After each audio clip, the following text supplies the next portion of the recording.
सागर, स्कंद 2 अध्याय 10। स्कंद 2 का ये अंतिम अध्याय है। 5 तत्वों से शरीर को किस लिए बनाया गया और देवताओं का उसमें किस लिए वास कराया गया, ये हम आज समझेंगे। श्री सुखदेव मुनि जी राजा परीक्षित से बोले, हे राजन, मैं आपको श्रीमद् भागवत की अनेक बातें बताता हूं, जैसे सृष्टि की रचना, स्थिति और संहार, मनवंतरों का हाल, प्रभु के अवतारों की लीला और उनकी भक्ति पूजा और उपासना के नियम। हे राजन, अब मैं आपको ब्रह्मा कल्प के विषय में सुनाता हूं, आप इसे ध्यानपूर्वक सुनना।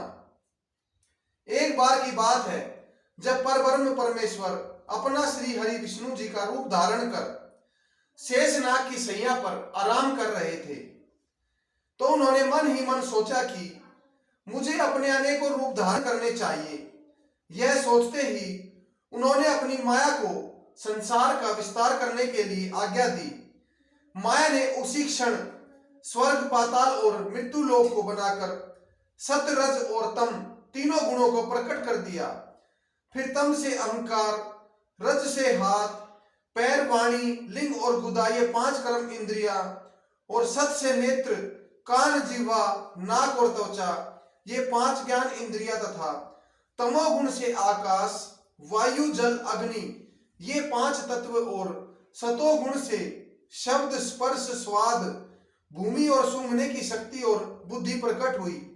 इसके पश्चात शरीर बन जाने पर शरीर की 10 इंद्रियों, 10 दिशाओं देवताओं को इस तरह सौंपी। मुख अग्निदेव को, जीवा वरुण देव को, कान दिशा देव को, नाक अश्विनी कुमारों को, हाथ इंद्र देव को, आंख सूर्य देव को, लिंग मित्रा वरुण, गुदा यमराज को, पैर यज्ञ पुरुष को, बुद्धि ब्रह्मा जी को।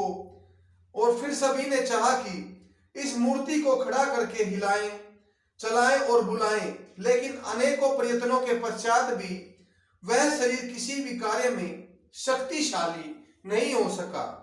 तो उन्होंने प्रभु श्री हरि विष्णु जी का ध्यान किया, जिन्होंने इस समस्त सृष्टि की रचना की है और जिनकी माया की यह मूर्ति तैयार हुई है, और बोले, हे प्रभु, हम इस मूर्ति से कुछ भी कार्य नहीं करवा सके। हमारी आपसे विनती है कि आप कृपा करके इस मूर्ति में शक्ति का संचार करें, जिससे यह अपना कार्य कर सके। यह विनती सुन प्रभु ने अपना कुछ प्रकाश उस मूर्ति को दिया। वह मूर्ति उसी क्षण खड़ी हो गई और उसकी समस्त इंद्रियां देवताओं की शक्ति से अपना कार्य करने लगी। हे राजन, इस तरह उस परब्रह्म परमेश्वर ने इस शरीर की रचना कर समस्त इंद्रियां देवताओं को सौंप रखी हैं। वे समस्त देव इस शरीर की अपनी अपनी इंद्रियों से यह भाव रखते हैं कि जीवा सदा प्रभु का स्मरण करे, कभी भी किसी के मन को किसी भी तरह का कष्ट न पहुंचाए। कान सदैव प्रभु श्री कृष्ण जी की कथा सुनकर किसी अधर्मी पापी की कहानी न सुने। पैर सदैव प्रभु की प्रतिमा एवं महान पुरुषों के दर्शन के लिए जाकर कभी पापी व्यक्तियों के पौने न बनकर जाए। हाथ सदैव हरि भक्ति एवं दीन दुखियों की सेवा के लिए बढ़े, ज्ञानी पुरुषों के दर्शन करें। आंखें सदैव आनंद प्रदान करें और ज्ञानी पुरुषों के सदा दर्शन करें। कभी भी दुष्ट पापियों के दर्शन न करें, जिससे सबका कल्याण हो। प्राणियों में सत, रज और तम तीनों गुणों में से एक गुण आधे पहर उपस्थित रहता है, तो प्रत्येक प्राणी को सदैव अहंकार से दूर रहना चाहिए तथा परब्रह्म परमेश्वर का ध्यान हमेशा करना चाहिए। उनका हमेशा सत्कार करना चाहिए। जय श्री।